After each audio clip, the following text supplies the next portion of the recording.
जय हिंद दोस्तों, मैं हूं दीपेंद्र सिंह राठौड़। स्वागत करता हूं आपके अपने YouTube channel Kurukshetra classes Ajmer पर।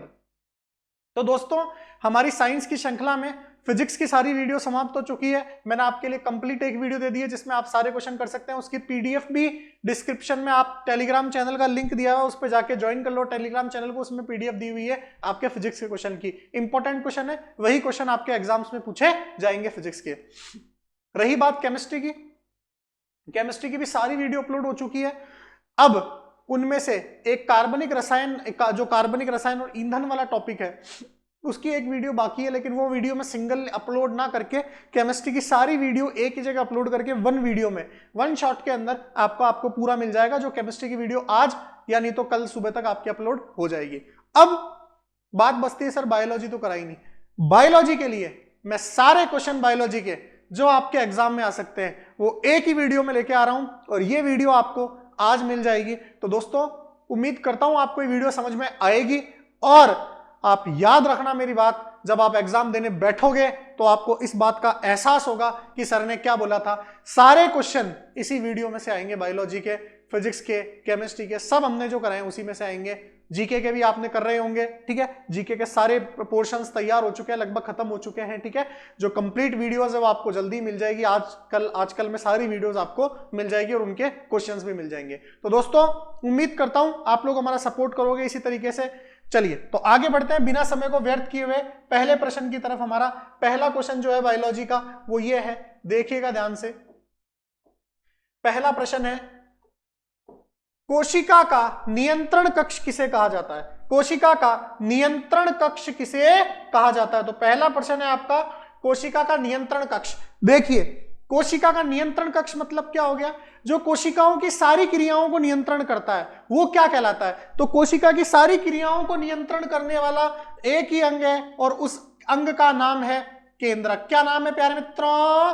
केंद्रक, जिसको अपन अंग्रेजी में कहते हैं न्यूक्लियस। क्या कहते हैं दोस्तों? न्यूक्लियस कहते हैं, ठीक है। इसे कोशिका का मैनेजर भी कहते हैं, इसे मैनेजर ऑफ सेल यानी कोशिका का मैनेजर भी कहा जाता है। तो इसे कोशिका का मैनेजर यानी नियंत्रक भी कहा जाता है, और इसे कोशिका का मस्तिष्क भी कहते हैं। इसे और क्या कहते हैं? इसे कोशिका का मस्तिष्क भी कहा जाता है। तो आपसे पूछ ले, कोशिका का मस्तिष्क किसे कहते हैं? वो भी क्या कहलाता है? आपका केंद्रक कहलाता है। जैसे हमारे शरीर का पूरा नियंत्रण मस्तिष्क करता है, वैसे कोशिका का नियंत्रण कौन करता है? केंद्रक करता है। इसका एक और नाम है, इसे कोशिका का सीपीयू भी कहते हैं। कोशिका का क्या कहते हैं? सीपीयू। अरे कंप्यूटर में सीपीयू का काम क्या होता है? पूरी चीजों को नियंत्रण करना, सारी क्रियाओं का नियंत्रण करना। वैसे ही कोशिका का सीपीयू कौन है? केंद्रक है, जो सारी क्रियाओं को नियंत्रण करता है। ये सारे क्वेश्चंस आपके पूछे जा सकते हैं, सारे अलग अलग तरीके से। चलिए, तो उम्मीद करता हूं आपको समझ में आया होगा। Option number D is the correct answer आपका हो जाएगा, ठीक है। Option number D correct answer है। चलिए आगे बढ़ते हैं अगले क्वेश्चन की तरफ। डीएनए में कौन सा क्षारक नहीं पाया जाता? ये क्वेश्चन मैंने टेस्ट में भी आया था तो रिपीट किया था आपको। डीएनए में 3-4 क्षारक पाए जाते हैं जिनका कोड आपको याद रखना है। उनका कोड क्या है? AGTC। AGTC। ए का मतलब होता है एडेनिन। ए का मतलब क्या होता है? एडेनिन। तो ए का मतलब होता है एडेनिन होता है। जी का मतलब होता है ग्वानिन। जी का मतलब क्या होता है? ग्वानिन। टी का मतलब होता है थायामिन, और सी का मतलब क्या होता है? साइटोसिन। सी का मतलब क्या होता है? साइटोसिन। तो डीएनए में पाए जाने वाले क्षारकों का कोड ये होता है एडेनिन, ग्वानिन, थायमिन, साइटोसिन, एजीटीसी, ठीक है। अब अगर मैं बात करूं तो कौन कौन से यहां पे उपस्थित है? एडेनिन उपस्थित है, ग्वानिन उपस्थित है, साइटोसिन उपस्थित है, पर थायामिन उपस्थित नहीं है। थायामिन के स्थान पे क्या लिखा हुआ है? यूरेसिल लिखा हुआ है, और वही करेक्ट आंसर है। यूरेसिल डीएनए में नहीं पाया जाता।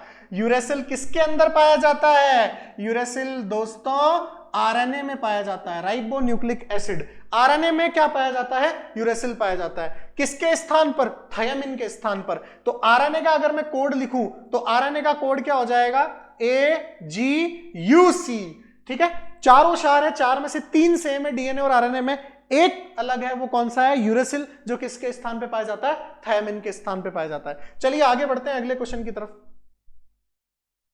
किस कोशिकांग को आत्महत्या की थैली कहते हैं? देखिए, आत्महत्या की थैली किसे कहते हैं?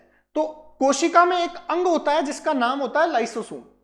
लाइसोसोम क्या करता है? कोशिका में पाचन का काम करता है ना, कोशिकीय पाचन का काम करता है। लेकिन कभी कभी लाइसोसोम को जब ज्यादा चढ़ जाती है ना, चढ़ जाती है मतलब ज्यादा उसका दिमाग खराब हो जाता है, तो खुद की ही कोशिका का पाचन करने लग जाता है, खुद की ही कोशिकाओं को नष्ट करने लग जाता है। इसीलिए इसे कहते हैं आत्महत्या की थैली। तो कोशिका के आत्महत्या की थैली, या फिर एक और नाम है कोशिका का सुसाइड बैग।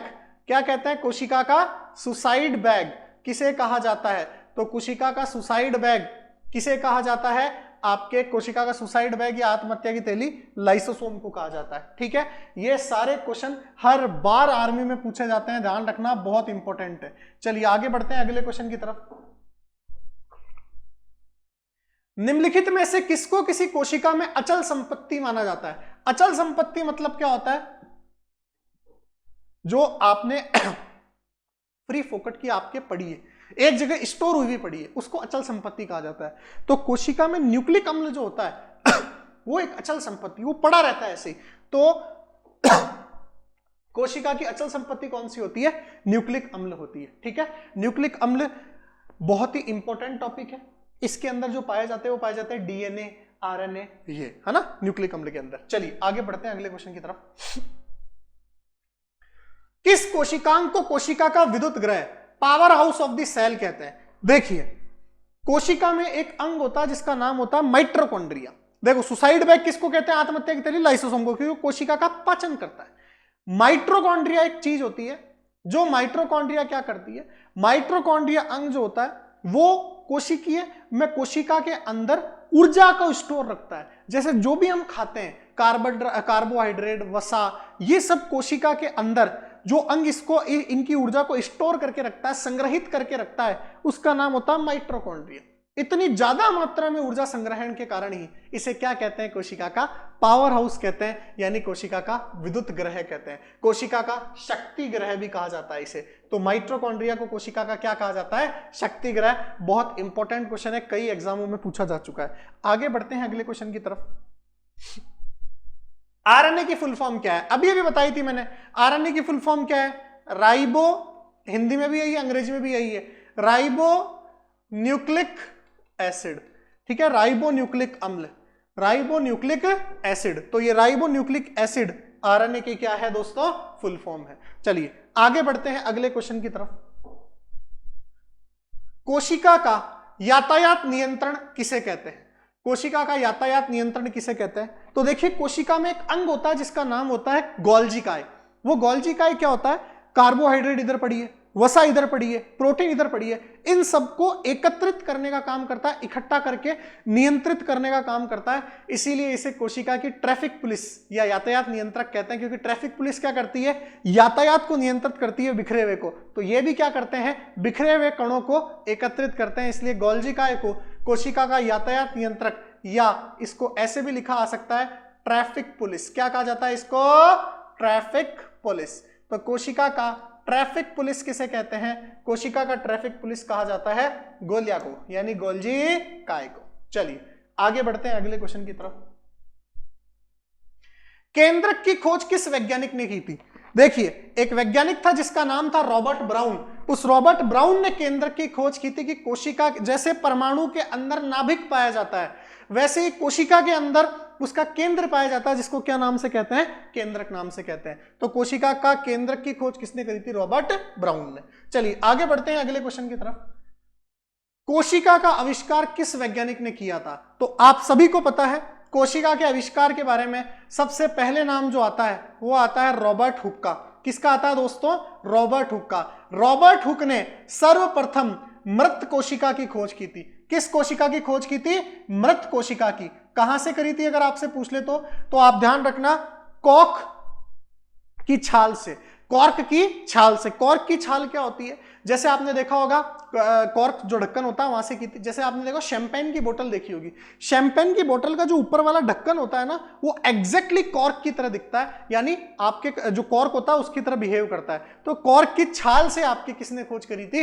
रॉबर्ट हुक ने मृत कोशिका की। लेकिन अगर पूछ ले आपसे जीवित कोशिका की खोज किसने करी थी, तो उसका नाम है एंटोनी ल्यूवेनहॉक। एंटोनी ल्यूवेनहॉक ने जीवित कोशिका की क्या करी थी? खोज करी थी। ठीक है, एंटोनी ल्यूवेनहॉक ने किससे करी थी? बैक्टीरिया से। किससे करी थी दोस्तों? बैक्टीरिया से। बैक्टीरिया से खोज की थी किसकी? आपके जीवित कोशिका की। तो बैक्टीरिया से खोज की थी किसने? ल्यूवेनहॉक ने। और मृत कोशिका की खोज किसने करी थी? रॉबर्ट हुक ने। और अगर आपसे ऐसे पूछ ले कोशिका की खोज किसने करी थी, तो आपका आंसर रॉबर्ट हुक ही होगा, क्योंकि सबसे पहले रॉबर्ट हुक ने करी थी 1665 के अंदर। इसीलिए लगभग आपके यही क्वेश्चन आता है रॉबर्ट हुक का ही।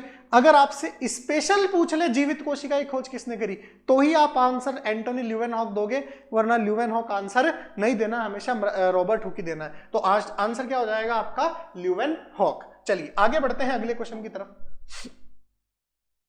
मनुष्य के शरीर में मिश्रित ग्रंथि का उदाहरण है। देखिए, मनुष्य के शरीर में दो प्रकार की ग्रंथियां पाई जाती है, एक अंतःस्त्रावी और एक बहिस्त्रावी। ठीक है, और तीसरी प्रकार की होती है मिश्रित ग्रंथियां, जो दोनों ही तरह काम करती है, अंतःस्रावी और बहिस्त्रावी। उसका उदाहरण है आपके अग्नाशय। क्या उदाहरण है आपका? अग्नाशय। अग्नाशय जिसको अंग्रेजी में कहते हैं पैनक्रियास। क्या कहते हैं जिसको?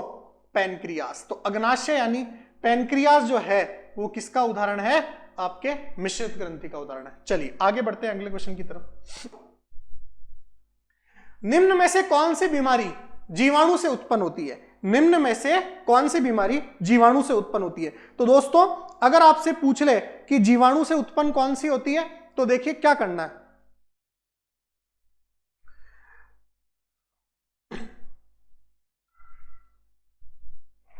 सीडी में बनी है पटाखा।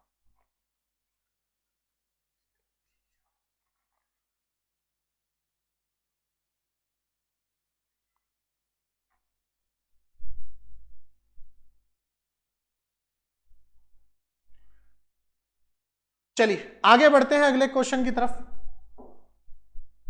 निम्न में से कौन सी बीमारी जीवाणु से उत्पन्न होती है? ऐसा क्वेश्चन 100% आएगा आपके। कौन सी बीमारी जीवाणु से उत्पन्न होती है, कौन सी बीमारी वायरस से उत्पन्न होती है? तो दोनों प्रकार के क्वेश्चन मैंने शामिल किए हैं इस वीडियो के अंदर, ताकि आपको मैं सिखा सकूं। अगर आपसे जीवाणु से उत्पन्न क्वेश्चन पूछ ले, तो आपको एक ट्रिक ध्यान रखनी है। ट्रिक क्या है? ध्यान से सुनना मेरी बात। ट्रिक आप पकड़ लोगे तो आपका आंसर भी बन जाएगा। तो आपको ट्रिक पकड़नी है, देखिए ध्यान से। अगर मैं इसको थोड़ा सा, चलिए इसी में करके देखते हैं अपन, बाकी नहीं तो पेपर अपन अलग ले लेंगे। चलिए देखिए, ट्रिक है आपकी टीकू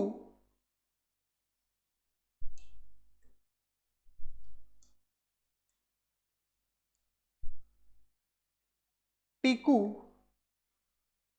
सीडी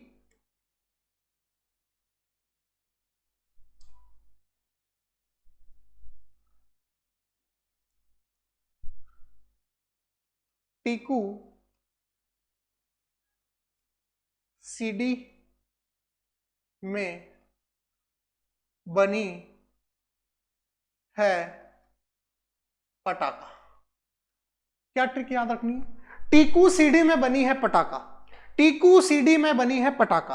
अब क्या क्या वर्ड्स हैं आपको पकड़ने हैं इसके अंदर। टी का मतलब हो गया, टी का मतलब टिटनस, टी का मतलब टिटनस या टीबी।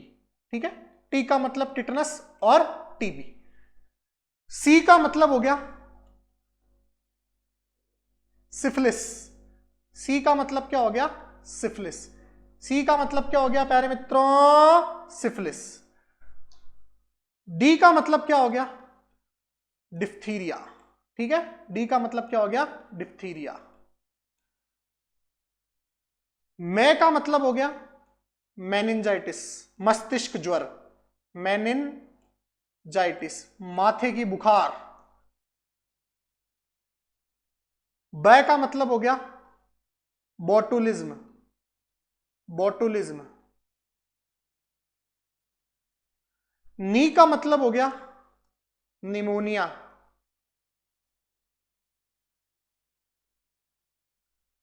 हे का मतलब हो गया हैजा। पै का मतलब हो गया प्लेग। टै का मतलब हो गया, आप टै का मतलब तो टिटनस लिख लिया अपन ने या टीबी लिख लिया, एक ही बात है। आप टै से टाइफाइड भी लिख सकते हो और वरना यहां पे भी लिख सकते हो। टै का मतलब टाइफाइड, आपकी इच्छा हो जैसे ट्रिक को चेंज कर सकते हो। कै का मतलब क्या हो गया काली खांसी। का मतलब हो गया काली काशी। तो ये कुछ कॉमन रोग है जो आपसे पूछे जाते हैं जीवाणु के अंदर, और भी हैं लेकिन एग्जाम में इन्हीं में से आता है। क्या बोला मैंने, टीकू सीडी में बनी है पटाखा, ये ट्रिक है आपकी। टीकू सीडी में बनी है पटाखा, तो अब टीकू अगर सीडी में पटाखा बनी है तो क्या करना है, इसकी ट्रिक को इसी तरीके से याद रखना है। याद रखोगे तो देखिए, टी का मतलब टिटनस, सी का मतलब सिफिलिस, डी का मतलब डिफ्थीरिया, मे का मतलब मेनिंजाइटिस, बै का मतलब बोटुलिज्म, नी का मतलब निमोनिया, हे का मतलब हैजा और पै का मतलब प्लेग, टै का मतलब टाइफाइड, का मतलब काली खांसी। अब इसमें से बताओ कौन सी दिख रही है आपको, सीधी सीधी आपको टीबी दिख रही है, जो कि आपका क्या हो जाएगा आंसर, जीवाणु से उत्पन्न होने वाली। अगर आपको ट्रिक याद है तो ही कर पाओगे। अब मैं जीवाणु के बता दिए, विषाणु की भी बताऊंगा जब क्वेश्चन आएगा आपके पास ट्रिक, ठीक है, दोनों की बताऊंगा। चलिए, तो इस ट्रिक को आप कॉपी करिएगा और याद करिएगा। विटामिन डी की कमी से कौन सा रोग होता है, तो विटामिन डी की कमी से कौन सा रोग होता है, मेरे हिसाब से रिकेट्स होता है। कौन सा होता है दोस्तों, रिकेट्स। लेकिन क्या ध्यान रखना है, अगर आपसे पूछ ले स्कर्वी कौन से विटामिन की कमी से होता है, तो स्कर्वी जिस विटामिन की कमी से होता है उसका नाम है विटामिन सी। क्या नाम है, विटामिन सी। विटामिन सी की कमी से क्या होता है, स्कर्वी। जीरोफ्थैलेमिया, विटामिन जीरोफ्थैलेमिया विटामिन ए की कमी से होता है, ठीक है, विटामिन ए की अधिकता से बोल सकते हो आप। मधुमेह, मधुमेह किसकी कमी से होता है बताओ, मधुमेह किसकी कमी से होता है, डायबिटीज। डायबिटीज आपके इंसुलिन हार्मोन की कमी से। कौन से हार्मोन की कमी से, इंसुलिन हार्मोन की कमी से। तो इंसुलिन हार्मोन की कमी के कारण कौन सा रोग होता है, आपके मधुमेह होता है। तो विटामिन सी की कमी से स्कर्वी, जीरोफ्थैलेमिया विटामिन ए की कमी की वजह से, मधुमेह इंसुलिन हार्मोन की कमी की वजह से, रिकेट्स विटामिन डी की कमी से। रिकेट्स में हड्डियां क्या हो जाती है, सूखी सूखी कमजोर टाइप हो जाती है, ठीक है, तो आपको ध्यान रखना है रिकेट्स रोग होता है। आगे बढ़ते हैं अगले क्वेश्चन की तरफ। हृदय की धड़कन को नियंत्रित करने के लिए निम्न में से कौन सा खनिज आवश्यक है, तो ध्यान रखना हृदय की धड़कन को नियंत्रित करने के लिए पोटेशियम आवश्यक है। कौन आवश्यक है, पोटेशियम। पोटेशियम का योगदान होता है हृदय की धड़कन को नियंत्रित करने में। चलिए आगे बढ़ते हैं अगले क्वेश्चन की तरफ। कौन सा युग्म सही नहीं है, विटामिन ए की कमी से रतौंधी, बिल्कुल होता है विटामिन ए की कमी से रतौंधी, ये तो सही है। विटामिन बी की कमी से बेरी बेरी, विटामिन बी1 की कमी से होता है बेरी बेरी। विटामिन डी की कमी से रिकेट्स, अभी अभी पढ़ा था। विटामिन के की वजह से बांझपन नहीं होता, विटामिन के की वजह से बांझपन नहीं होता। विटामिन के रक्त का थक्का जमाने में सहायक होता है। विटामिन बांझपन जो होता है वो विटामिन ए की कमी से होता है। किसकी कमी से होता है, विटामिन ए की कमी से होता है, ठीक है, तो ऑप्शन हो जाएगा विटामिन के, ये सही नहीं है। बांझपन जो होता है वो विटामिन ए की कमी से होता है, ध्यान रखना, बच्चा ना होना बांझपन को कहते हैं। मानव शरीर का सबसे बड़ा अंग कौन सा है, तो आप सभी को पता है लिवर जो है मानव शरीर का यकृत है ना, सबसे बड़ा अंग है, ठीक है। चलिए आगे बढ़ते हैं अगले क्वेश्चन की तरफ। किस अंग की गड़बड़ी से मधुमेह की बीमारी होने की संभावना है, अभी बताया था डायबिटीज, इंसुलिन हार्मोन की कमी से होता है। इंसुलिन हार्मोन कहां से निकलता है, अग्नाशय ग्रंथि से निकलता है, तो अग्नाशय ग्रंथि की गड़बड़ के कारण मधुमेह की बीमारी हो सकती है, यानी डायबिटीज की। आगे बढ़ते हैं अगले क्वेश्चन की तरफ। श्वेत रक्त कणिकाएं WBC व्हाइट ब्लड सेल्स कणिकाओं का मुख्य कार्य क्या है, WBC कणिकाओं का मुख्य कार्य रोग प्रतिरोधक क्षमता को बढ़ाना, यानी रोगों से हमारी रक्षा करने में सहायता करना। तो रोगों से क्या करना दोस्तों, रक्षा करना। चलिए आगे बढ़ते हैं अगले क्वेश्चन की तरफ। मनुष्य की चमड़ी में सूर्य के प्रकाश से कौन सा विटामिन बनता है? विटामिन डी हमें किससे प्राप्त होता है? सूर्य के प्रकाश से यानी धूप से प्राप्त होता है। चलिए आगे बढ़ते हैं अगले क्वेश्चन की तरफ। कौन सा अंग पित्त का श्रावण करता है? तो आप सभी को पता होना चाहिए, यकृत जो है, यकृत से कौन सा रस निकलता है? यकृत से निकलता है पित्त रस। यकृत से कौन सा रस निकलता है? पित्त रस निकलता है। यकृत से कौन सा रस निकलता है प्यारे दोस्तों?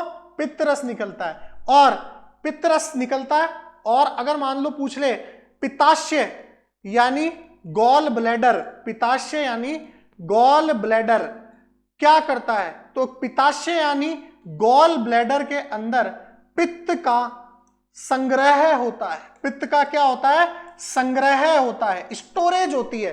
तो पित्ताशय तो क्या करता है? पित्त को संग्रहित करता है, और यकृत क्या करता है? पित्त का श्रवण करता है। पित्त रस जो होता है, बाइल जूस जिसको बोलते हैं, यकृत उसका श्रवण करता है, सेक्रीशन करता है, और पित्ताशय उसको क्या करता है? संग्रहित करता है, स्टोरेज करता है। Option B is the correct answer, gall bladder. आगे बढ़ते हैं अगले क्वेश्चन की तरफ। किसके दूध में सबसे अधिक लैक्टोज पाया जाता है? तो आप सभी को पता है लैक्टोज शर्करा किसके दूध में सबसे ज्यादा पाई जाती है? स्त्री के दूध में, माता के दूध में सबसे ज्यादा आपको लैक्टोज शर्करा मिलती है। तो स्त्री के दूध में सबसे ज्यादा लैक्टोज पाया जाता है। आगे बढ़ते हैं अगले प्रश्न की तरफ। अगला प्रश्न है, सबसे जोर से बोल सकने वाला जंतु है? नीली व्हेल, ब्लू व्हेल जो मछली होती है वो बहुत तेज बोलती है, और लगभग 188 डेसिबल की आवृत्ति से बोलती है, इतनी तीव्रता से बोलती है। अब आप खुद सोच लो कितनी ज्यादा तीव्रता वाली ध्वनि है, क्योंकि एक जो जेट विमान होता है, फाइटर जेट जो होता है, उसकी तीव्रता कितनी होती है पता है आप लोगों को? 140 डेसिबल से 150 डेसिबल के बीच में। अब सोच लो ब्लू व्हेल मछली जो है एक फाइटर जेट की चलने की आवाज से भी ज्यादा तेज बोलती है। इसका मतलब इसकी तीव्रता बहुत ही खतरनाक है, आपके कान के पर्दे फट सकते हैं अगर आपने ब्लू व्हेल मछली की आवाज को सुन लिया तो। चलिए, तो नीली व्हेल मछली जो है वो सबसे तेज बोलती है। आगे बढ़ते हैं अगले क्वेश्चन की तरफ। ये क्वेश्चन आपके पूछे जाएंगे, मैं छांट के लाया हूं। सबसे अधिक आयु किस जंतु की होती है? तो आप सभी को पता है कछुआ जो होता है, कछुआ 150 साल जीता है लगभग। कितने साल जीता है? 150 साल कछुआ जिए, ठीक है। तो 150 साल कौन जीता है? कछुआ जीता है। चलिए आगे बढ़ते हैं अगले क्वेश्चन की तरफ। सबसे बड़ी कोशिका कौन सी होती है? तो सबसे बड़ी कोशिका कौन सी होती है? शतुरमुर्ग का अंडा, आप सभी को पता है। सबसे छोटी कोशिका कौन सी होती है? अगर आपसे पूछ ले तो सबसे छोटी कोशिका कौन सी होती है? सबसे बड़ी कोशिका तो शतुरमुर्ग का अंडा होती है। अगर सबसे छोटी कोशिका पूछ ले तो आपसे क्या होता है? तो ध्यान रखना, सबसे छोटी कोशिका किसकी होती है? आप याद रखना माइकोगेलियो, माइकोगेलियो ट्रिक याद रखना। नाम क्या है इस बैक्टीरिया का? Mycoplasma gallisepticum. इस तरीके से याद रखना, माइकोगेलियो। क्या याद रखोगे? माइकोगेलियो। तो कैसे ट्रिक बन जाएगी? माइकोप्लाज्मा गैलीसेप्टिकम यानी माइकोगेलियो। चलिए आगे बढ़ते हैं अगले क्वेश्चन की तरफ। निम्न में से कौन सा पेड़ केवल एक ही बार फल देता है? तो केला का जो पेड़ है वो केवल एक ही बार फल देता है, ठीक है। तो केला आपका क्या हो जाएगा? आंसर। ये क्वेश्चन आते हैं आर्मी में। आगे बढ़ते हैं अगले क्वेश्चन की तरफ।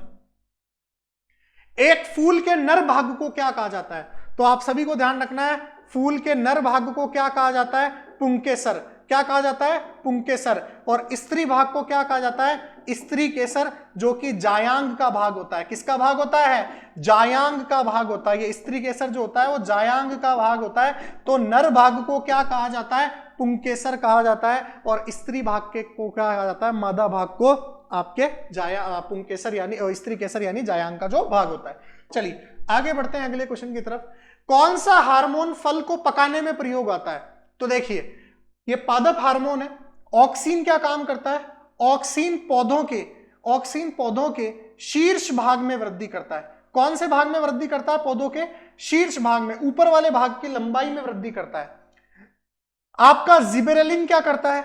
जिबेरेलिन तने की मोटाई में वृद्धि करता है, यानी वृक्ष को चौड़ा बनाता है, मोटा बनाता है, तने की मोटाई में वृद्धि करता है, ठीक है। कौन करता है? जिबेरेलिन। थायरॉक्सिन जो है वो आपके मनुष्य के जंतु हार्मोन है। ये थायरॉक्सिन हार्मोन थायराइड ग्रंथि से निकलता है। ठीक है, थायराइड जो रोग प्रतिरोधक क्षमता और वृद्धि में सहायक होता है। इथाइलिन जो होता है वो फल को पकाने में प्रयोग किया जाता है। कच्ची केरी, आम किसके कारण बनती है? इथाइलिन हार्मोन के कारण। ध्यान रखना, फल को पकाने में कौन सा हार्मोन उपयोग किया जाता है? इथाइलिन। ये क्वेश्चन कई बार आ चुका है। कच्ची केरी, आम किस हार्मोन की वृद्धि से बनती है? इथाइलिन हार्मोन के कारण बनती है, क्योंकि कच्चा फल पकता ही किसके कारण है? इथाइलिन हार्मोन के कारण। मैंने सारे हार्मोन बता दिए आपको क्या क्या काम करते हैं। अगले क्वेश्चन की तरफ बढ़ते हैं। पेड़ पौधों में जाइलम मुख्यतः जिम्मेदार है। देखिए, दो उत्तक होते हैं जो आपके एग्जाम में पूछे जा सकते हैं, ठीक है, कौन कौन से? एक तो जाइलम होता है और एक क्या होता है दोस्तों? फ्लोएम। जाइलम क्या करता है? जाइलम जो होता है, जाइलम जो भी आप तने में पानी वगैरह डालते हो उसको पूरे पौधे तक पहुंचाता है। यानी जल संवहन का काम कौन करता है? यानी जल संवहन का काम कौन करता है? पानी को कौन पहुंचाता है ऊपर? जल संवहन को कौन करता है? जाइलम। और एक होता है फ्लोएम। फ्लोएम क्या करता है? पत्तियां जो भोजन बनाती है प्रकाश संश्लेषण के द्वारा, उन भोजन को उस भोजन को पूरे पेड़ तक कौन पहुंचाता है? पूरे वृक्ष तक कौन पहुंचाता है? फ्लोएम। तो ये जल संवहन उत्तक है और ये भोज्य पदार्थों को इधर उधर करता है कौन? फ्लोएम। तो जल को तने से पूरे पेड़ तक, भाई आप पानी तने में डालते हो, पूरे पेड़ तक कैसे पहुंच जाता है? क्योंकि वो जाइलम जो उत्तक होता है वो जड़ से लेके कहां तक पहुंच जाता है? ऊपर तक पानी को ले जाता है। तो जाइलम आंसर होगा जल संवहन के लिए, और भोज्य पदार्थों को वहन के लिए कौन होगा? आपका फ्लोएम होगा। चलिए आगे बढ़ते हैं अगले क्वेश्चन की तरफ। निम्न में से कौन सा खाद्य पदार्थ लौह तत्व से भरपूर है? सबसे ज्यादा आयरन किस में पाया जाता है? सेब में। किस में पाया जाता है? सेब में पाया जाता है। दालें प्रोटीन का सोर्स होती है, ठीक है, तो ध्यान रखना सेब में सबसे ज्यादा क्या पाया जाता है? आपके लोहे पदार्थ यानी आयरन पाया जाता है। सोयाबीन में क्या सबसे ज्यादा पाया जाता है? आप सभी को पता है सबसे ज्यादा प्रोटीन किसके अंदर होता है? सोयाबीन के अंदर होता है, खाने वाली चीजों में, वेजिटेरियन के अंदर। चलिए आगे बढ़ते हैं अगले क्वेश्चन की तरफ। लिगामेंट एक संरचना है जो जोड़ती है, देखो अस्थियों को अस्थियों से जोड़ने वाली संरचना क्या कहलाती है? लिगामेंट कहलाती है। अस्थियों को अस्थियों से जोड़ने वाली संरचना क्या कहलाती है? लिगामेंट। और अगर अस्थि को उत्तक से पूछ ले तो हड्डी को उत्तक से कौन जोड़ती है? अस्थि को उत्तक से, यानी अस्थि को उत्तक से कौन जोड़ती है? टेंडन। कौन जोड़ता है? टेंडन जोड़ता है, ठीक है। और लिगामेंट क्या करता है? अस्थि को अस्थि से जोड़ता है। चलिए आगे बढ़ते हैं अगले क्वेश्चन की तरफ। फेफड़ों को ढकने वाला आवरण क्या कहलाता है? फेफड़ों के चारों ओर की झिल्ली क्या कहलाती है? प्लूरा। क्या कहलाती है? प्लूरा। फेफड़ों को चारों ओर से घेरने वाली झिल्ली क्या कहलाती है? प्लूरा। अरे भाई लोगों, ये इतने $1,000,000 क्वेश्चन है, मजा आ जाएगा आपको जब एग्जाम में जाओगे तब, ठीक है। बोलोगे सर ये क्या हो गया, ये तो सारे क्वेश्चन एज इट इज है जो क्लास में पढ़े थे, वही है, बस हम मेहनत करके लाए हैं। आप इनको देखो और शेयर कीजिए, करा कीजिए। चलिए आगे बढ़ते हैं अगले क्वेश्चन की तरफ।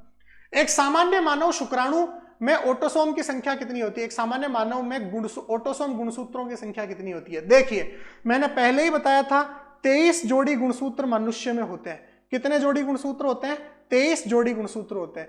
इन 23 जोड़ी में अब 2 प्रकार में बटे हुए रहते हैं। ये 23 जोड़ी गुणसूत्र जो है वो 2 प्रकार में बटे हुए रहते हैं। कैसे?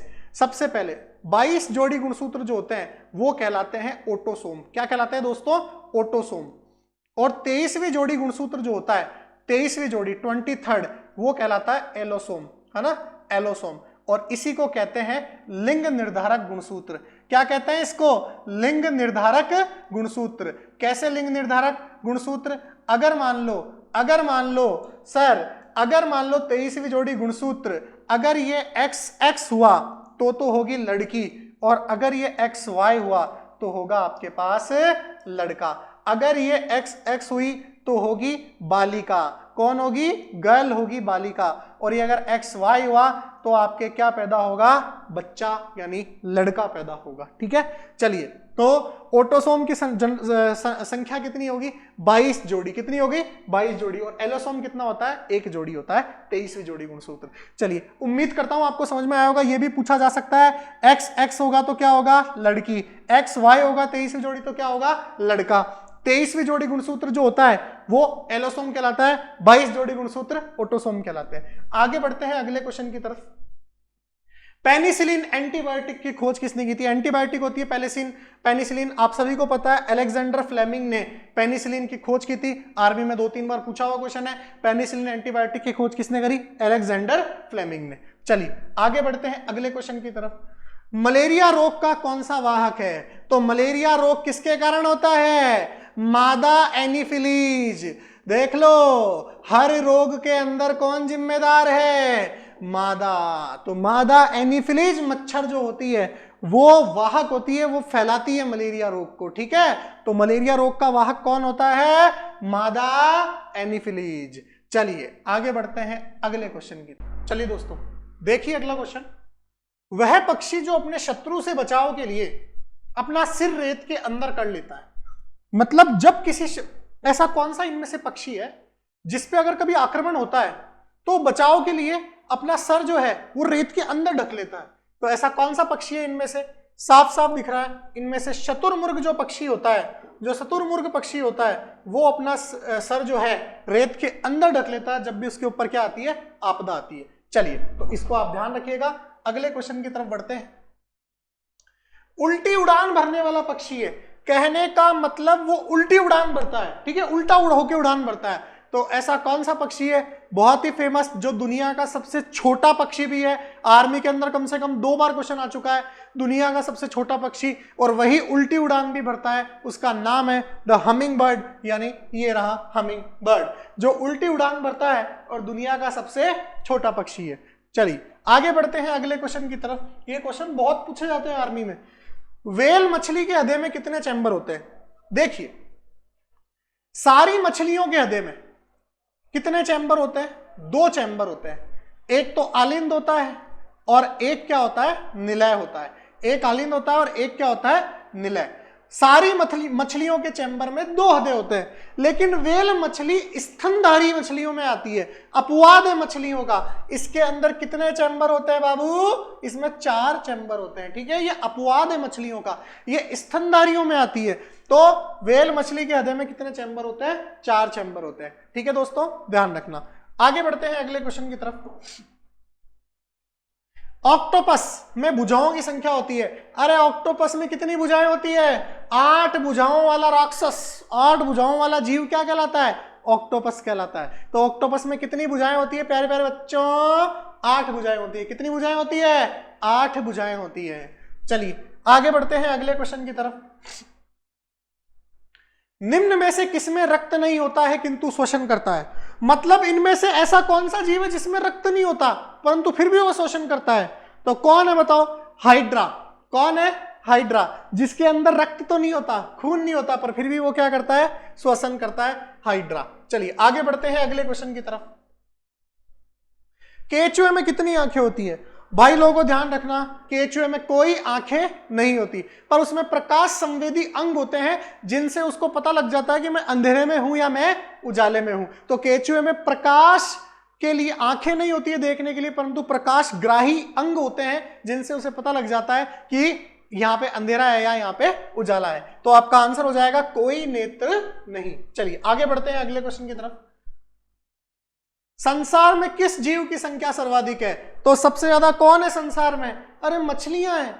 समुद्र सागर सब में, नदियों में क्या है? मछलियां हैं। सबसे ज्यादा क्या है बताओ? मछलियां। तो मछलियां सबसे ज्यादा है संसार में, सर्वाधिक मछलियां हैं। आगे बढ़ते हैं अगले क्वेश्चन की तरफ।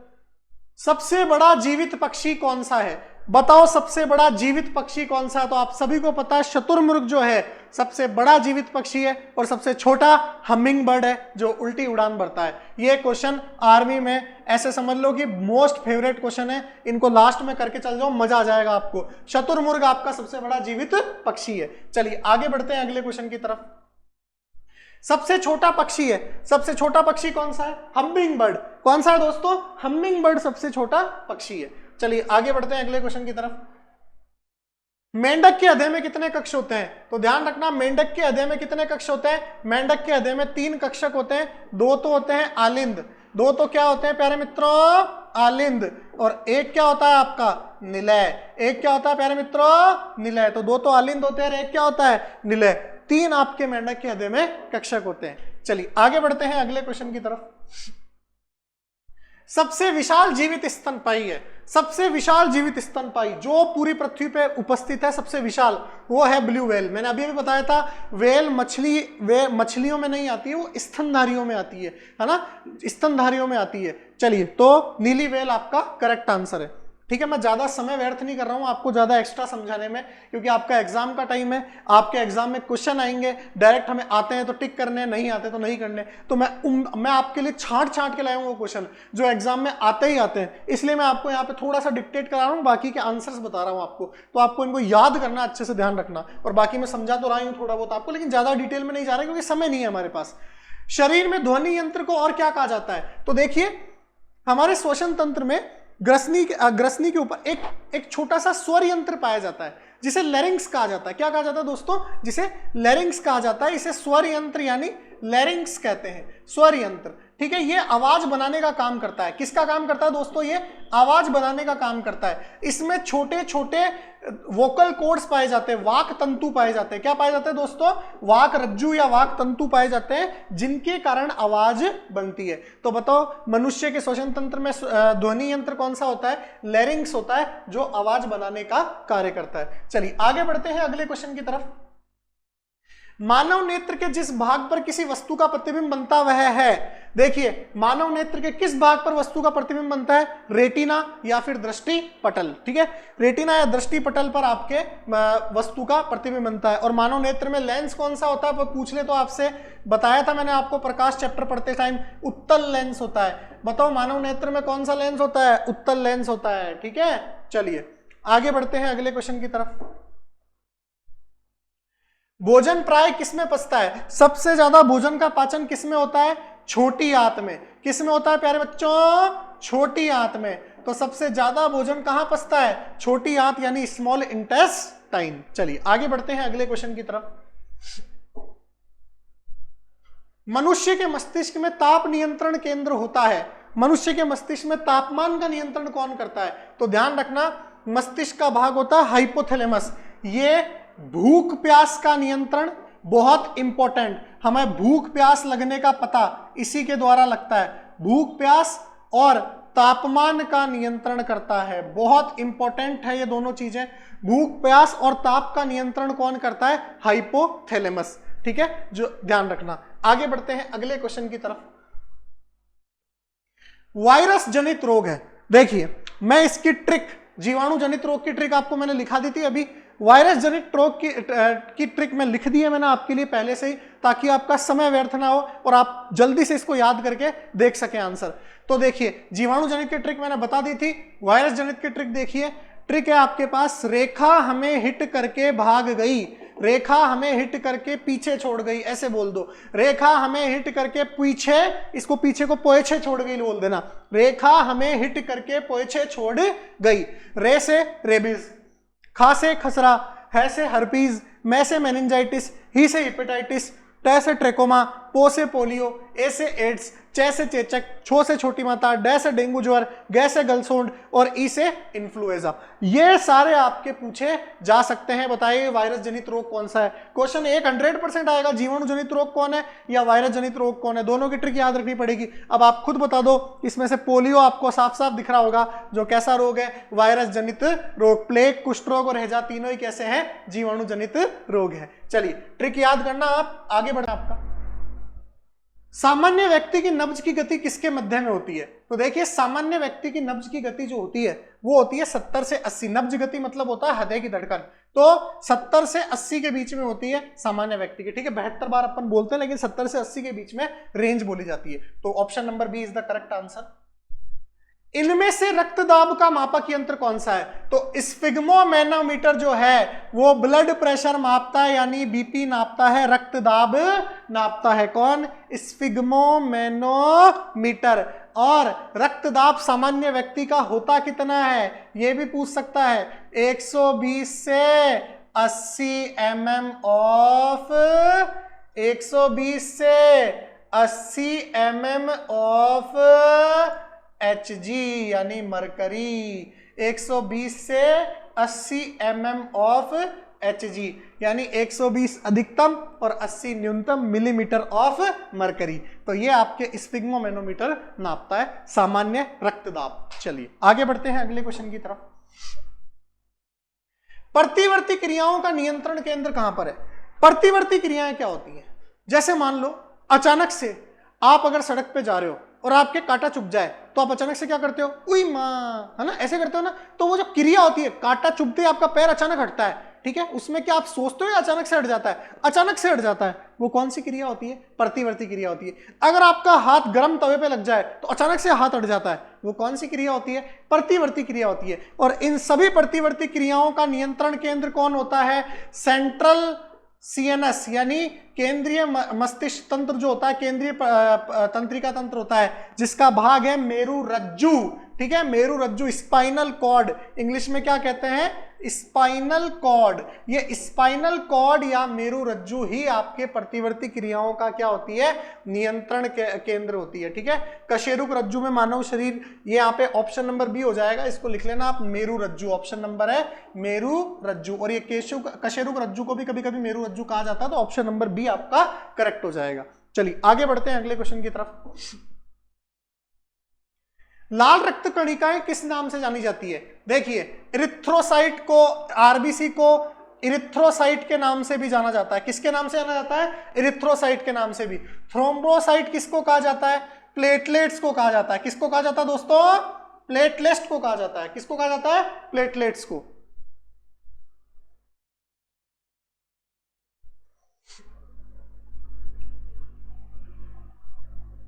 प्लेटलेट्स को कहा जाता है। ल्यूकोसाइट्स किसको कहा जाता है? ल्यूकोसाइट्स कहा जाता है डब्ल्यूबीसी को। किसको कहा जाता है प्यारे मित्रों? डब्ल्यूबीसी को। तो डब्ल्यूबीसी को क्या कहा जाता है? ल्यूकोसाइट्स कहा जाता है। चलिए आगे बढ़ते हैं अगले क्वेश्चन की तरफ। तो इरिथ्रोसाइट आपका करेक्ट आंसर हो जाएगा। चलिए, कौन सा रक्त समूह सर्वग्राही है? देखिए, सबसे लेने वाला वो कौन सा है आपका? A B. A B blood group सबसे लेता है, सबसे ये रक्त ले सकता है, और ओ ब्लड ग्रुप सबको दे सकता है। तो ओ तो हो गया सर्वदाता और ए बी क्या हो गया? सर्वग्राही। तो सर्वग्राही कौन हो गया आपका? A B. चलिए आगे बढ़ते हैं अगले क्वेश्चन की तरफ। मानव शरीर की सबसे लंबी हड्डी है। मानव शरीर की सबसे लंबी हड्डी कौन सी होती है? जांग की, जिसका नाम क्या है? फीमर। क्या नाम है इसका? फीमर। ये कहां पाई जाती है? जांग में पाई जाती है। कहां पाई जाती है प्यारे मित्रों? जांग में। चलिए आगे बढ़ते हैं अगले क्वेश्चन की तरफ। कौन सा हार्मोन लड़ो उड़ो हार्मोन के नाम से जाना जाता है? तो देखिए, एड्रिनलिन हार्मोन, जिसको आपातकालीन हार्मोन भी कहते हैं। क्या कहते हैं इसको? आपातकालीन हार्मोन। किस नाम से जाना जाता है दोस्तों? आपातकालीन हार्मोन के नाम से भी जाना जाता है, इसे लड़ो उड़ो हार्मोन भी कहते हैं। क्योंकि जब शरीर के ऊपर कोई आघात होता है, जब हमारे ऊपर कोई हमला होता है, तब मस्तिष्क संकेत भेजता है किसको? आपके पास एड्रिनलिन ग्रंथि को। एड्रिनलिन ग्रंथि एक हार्मोन स्रावित करती है जिसका नाम है एड्रिनलिन हार्मोन, और ये हार्मोन हमारा रिएक्शन देता है उस टाइम पे कि या तो लड़ो या भागो, तो लड़के भागो वहां से। तो लड़ो उड़ो हार्मोन भी इसे कहा जाता है। इसे आपातकालीन हार्मोन भी कहा जाता है, क्योंकि आपातकाल में जब हमारे ऊपर हमला होता है तब ये स्रावित होता है। तो एड्रिनलिन आपका क्या हो जाएगा? इसका आंसर हो जाएगा। अगले क्वेश्चन की तरफ बढ़ते हैं। मानव के हृदय में कितने वाल्व होते हैं? 4। आप सभी को पता है, 2 आलिंद और 2 निलय। चलिए आगे बढ़ते हैं अगले क्वेश्चन की तरफ। मनुष्य के मस्तिष्क का सबसे बड़ा भाग है। मनुष्य के मस्तिष्क का सबसे बड़ा भाग होता है अग्र मस्तिष्क। 3 भाग होते हैं, अग्र मस्तिष्क, मध्य मस्तिष्क और पश्च मस्तिष्क। सबसे बड़ा अग्र मस्तिष्क, फिर पश्च मस्तिष्क और फिर मध्य मस्तिष्क होता है। अग्र मस्तिष्क में भी सबसे बड़ा भाग कौन सा होता है? प्राइम मस्तिष्क होता है। कितना होता है? कौन सा होता है प्यारे बच्चों? प्राइम मस्तिष्क होता है। तो मनुष्य का सबसे बड़ा भाग कौन सा हो जाएगा?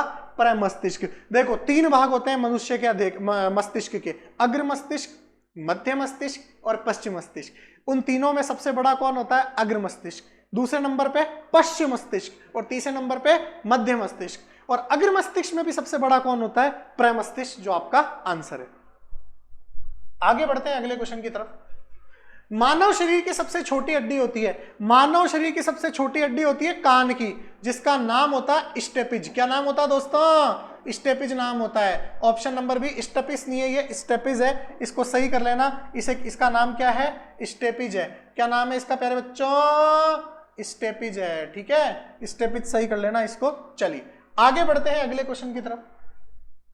मनुष्य के शरीर की सबसे छोटी ग्रंथि है, मैंने पहले ही बताया था आपको, टेस्ट में एक क्वेश्चन आया था तब। अगर आपसे पूछ ले मनुष्य के शरीर की सबसे छोटी ग्रंथि है तो आंसर होगा पीनियल काय। क्या होगा दोस्तों? पीनियल काय। तो अगर सबसे छोटी ग्रंथि पूछ ले तो आपका आंसर क्या होना चाहिए? आपका आंसर होना चाहिए सर पीनियल काय हो जाएगा। बिल्कुल सही कहा सर आपने, तो पीनियल काय बताया था, लेकिन यहाँ तो पीनियल काय ऑप्शन में है ही नहीं। अरे पीनियल काय ऑप्शन में नहीं हो तो ये तो फर्स्ट नंबर है, सेकंड नंबर पे कौन आएगा? पीयूष ग्रंथि। क्या आएगा दोस्तों? पीयूष ग्रंथि, जो सबसे ज्यादा आपको ऑप्शन में मिलता है वो यही है, जिसको अंग्रेजी में कहते हैं pituitary, pituitary gland, pituitary gland. ठीक है, तो ये पिट्यूटरी सबसे छोटी ग्लैंड होती है पूरे मनुष्य के मस्तिष्क की, चल सॉरी मनुष्य के शरीर की, यानी पीयूष ग्रंथि। आगे बढ़ते हैं अगले क्वेश्चन की तरफ। सबसे बड़ी कौन सी होती है? थायराइड, अंतःस्रावी, है ना, थायराइड ग्रंथि होती है जो। और सबसे बड़ी वैसे थायराइड अंतःस्रावी बहिस्रावी दोनों में देखे तो यकृत। मैंने अच्छे से बताया था आपको। पेस मेकर का संबंध किससे है?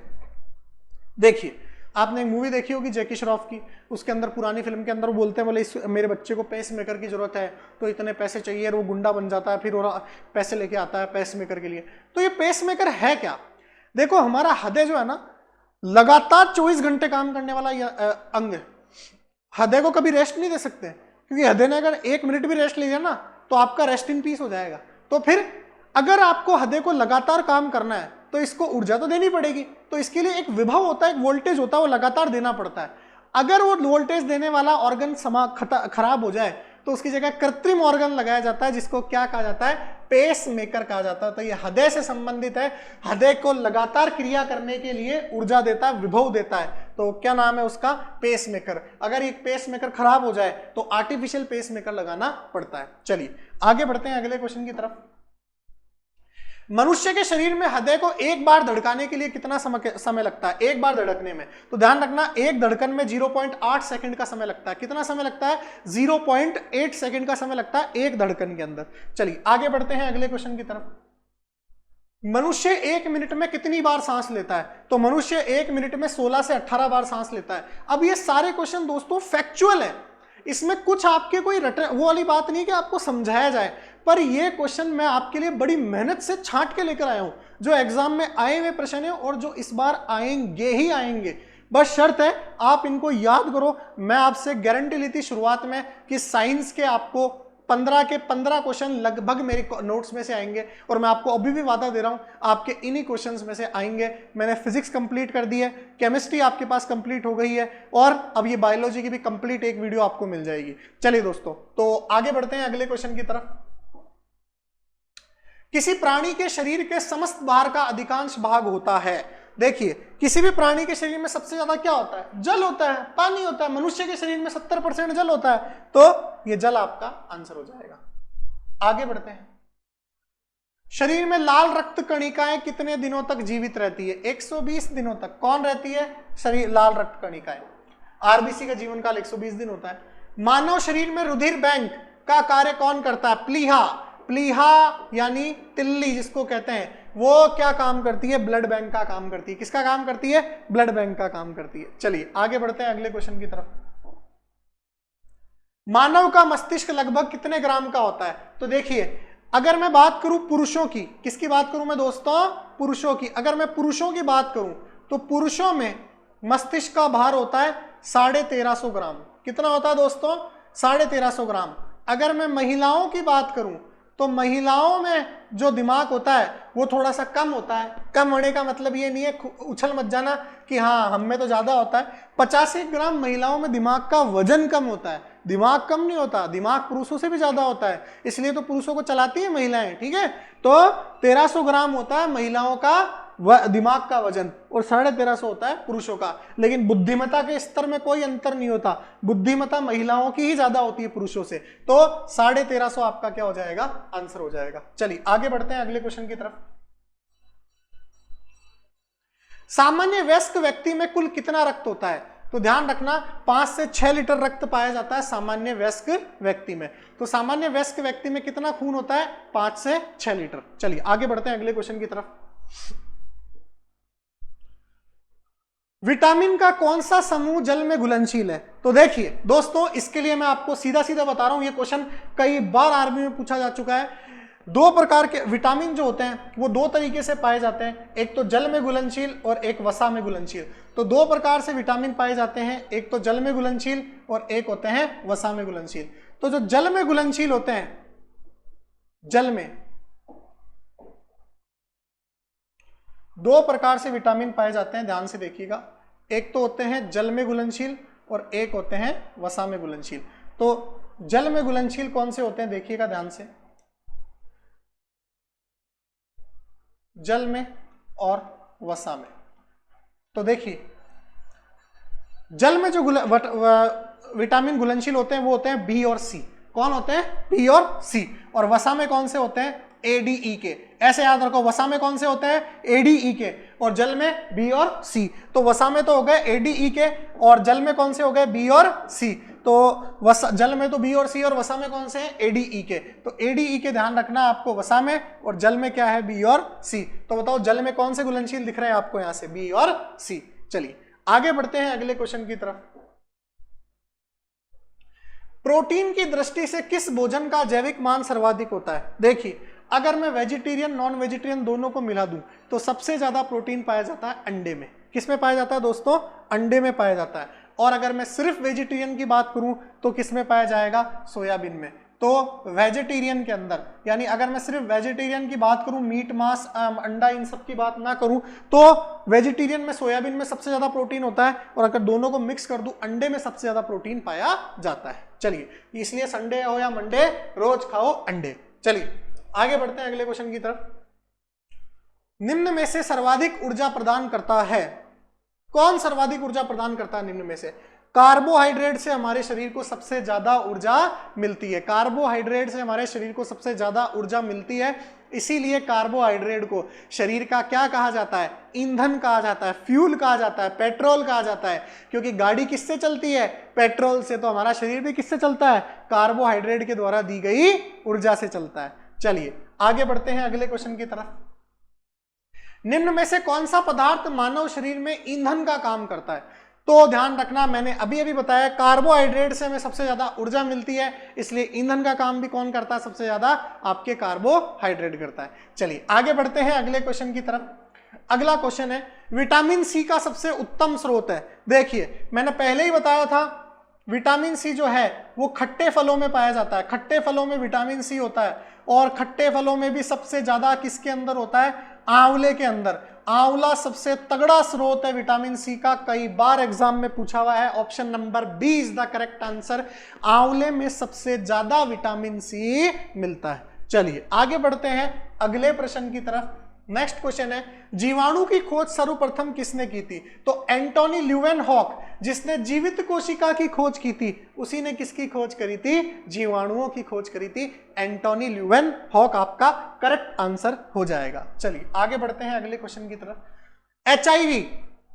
एचआईवी संबंधित है, आप सभी को पता है एचआईवी एड्स का एक वायरस होता है, ठीक है। एड्स का जो वायरस होता है उसको एचआईवी कहा जाता है। तो एचआईवी एड्स आपने नाम सुना होगा, एड्स से संबंधित ये विषाणु है। चलिए आगे बढ़ते हैं अगले क्वेश्चन की तरफ। पाचन तंत्र व श्वसन तंत्र का उभयनिष्ठ अंग है। देखिए पाचन तंत्र की स्टार्टिंग होती है मुख गुहा से। मुख गुहा से भोजन जाता है ग्रसनी में, ठीक है। ग्रसनी यहाँ पे होती है, ग्रसनी से जाता है ग्रास नली में, ग्रास नली से आपके आमाशय में, आमाशय से छोटी हाथ, छोटी हाथ से बड़ी हाथ, बड़ी हाथ से आपके अपशिष्ट जो है बाहर सीधा जाता है मलाशय के अंदर और बाहर निकल जाता है। चलिए अब जो होता है आपके श्वसन तंत्र, श्वसन तंत्र का पहला भाग होता है नाक। नाक से वायु आती है ग्रसनी में, यानी पाचन में भी, पाचन तंत्र में भी ग्रसनी में भोजन जा रहा है, और श्वसन तंत्र में भी वायु किस में जा रही है? ग्रसनी में जा रही है। ग्रसनी फिर वायु को तो श्वास नली में भेजने का रास्ता बता देती है, और भोजन को ग्रास नली का रास्ता बता देती है। तो ग्रसनी दोनों का क्या है? कॉमन पार्ट है, इसलिए ग्रसनी जो है आपका उभयनिष्ठ अंग कहलाता है। चलिए आगे बढ़ते हैं अगले क्वेश्चन की तरफ। रतौंधी रोग किस विटामिन की कमी से होता है? विटामिन ए की कमी से कौन सा रोग होता है? रतौंधी रोग होता है। ध्यान रखना, आपको पूछा जा सकता है। चलिए आगे बढ़ते हैं। विटामिन बी की कमी से बेरी बेरी होता है ना, इसकी कमी से बेरी बेरी होता है, बताया था मैंने अभी अभी, बेरी बेरी होता है। विटामिन सी की कमी से स्कर्वी रोग होता है, बताया था अभी। विटामिन डी की कमी से रिकेट्स रोग होता है, अभी अभी बताया था। ठीक है, तो ये आपको तो ये तो आने ही चाहिए। इन चारों की कमी के रोग तो आर्मी में एक क्वेश्चन 100% आएगा। ठीक है, शर्त ले लो मेरे से, लिखवा के ले लो स्टाम्प पेपर पे, इन चारों का क्वेश्चन जरूर आएगा, चारों में से एक का। तो मैंने बता दिए हैं आपको, कब से बता रहा हूं इस वीडियो के अंदर विटामिन के। चलिए आगे बढ़ते हैं अगले क्वेश्चन की तरफ। विटामिन की खोज किसने करी? सबसे डिस्प्यूटेड क्वेश्चन। ठीक है, एक तो रक्त का शुद्धिकरण कहाँ होता है, उसको वो क्वेश्चन बहुत ज्यादा लफड़े वाला है, और एक ही क्वेश्चन लफड़े वाला, कई बच्चे पूछते हैं मेरे से। भाई लोगों, विटामिन की खोज करने का श्रेय किसको जाता है? हॉपकिंस को। आंसर हॉपकिंस से देना। कई महानुभाव आपको सी फंक बताएंगे, लेकिन सी फंक ने विटामिन का क्या किया था प्यारे मित्रों? नामकरण किया था। हॉपकिंस ने विटामिन की क्या करी थी? खोज करी थी। ये vitamin A, vitamin B, vitamin C, ये सब किसने दिए थे? सी फंक ने नामकरण दिए थे। खोज किसने करी थी? हॉपकिंस ने करी थी। ठीक है दोस्तों, ध्यान रखिएगा। आगे बढ़ते हैं अगले क्वेश्चन की तरफ। लास्ट क्वेश्चन है हमारा, मनुष्य के हृदय में कितने कोष्ठक होते हैं? आप अभी तो पढ़ लिया था, मनुष्य के हृदय में कितने कोष्ठक होते हैं? 4 कोष्ठक होते हैं। और इसी के साथ आपके बायोलॉजी के सारे क्वेश्चन क्या होते हैं? समाप्त। ये कुछ इंपॉर्टेंट क्वेश्चन थे जो बायोलॉजी के बन सकते हैं। मेरे हिसाब से जो भी 3-4 क्वेश्चन आपके आएंगे वो इन्हीं 80 में से आएंगे, अगर आपने अच्छे से इनको याद कर लिया तो। मेरा वादा है आपसे, आप इन्हें करिएगा, क्वेश्चन आपको एग्जाम में जरूर मिलेंगे। तो दोस्तों, अगर ये वीडियो पसंद आई हो तो इसे लाइक कीजिएगा, शेयर कीजिएगा, कमेंट कीजिएगा। मैंने मेरा वादा आपके लिए पूरा किया है। फिजिक्स, केमिस्ट्री, बायोलॉजी तीनों की एक सिंगल वीडियो अपलोड हो जाएगी चैनल पे। फिजिक्स की हो चुकी है, बायोलॉजी की हो जाएगी, केमिस्ट्री की भी हो जाएगी। ठीक है, आज या कल के अंदर आपका खत्म हो जाएगा। इनको देखिए और अपने एग्जाम को अच्छे से दीजिए। जय हिंद, जय भारत, वंदे मातरम, भारत माता की जय।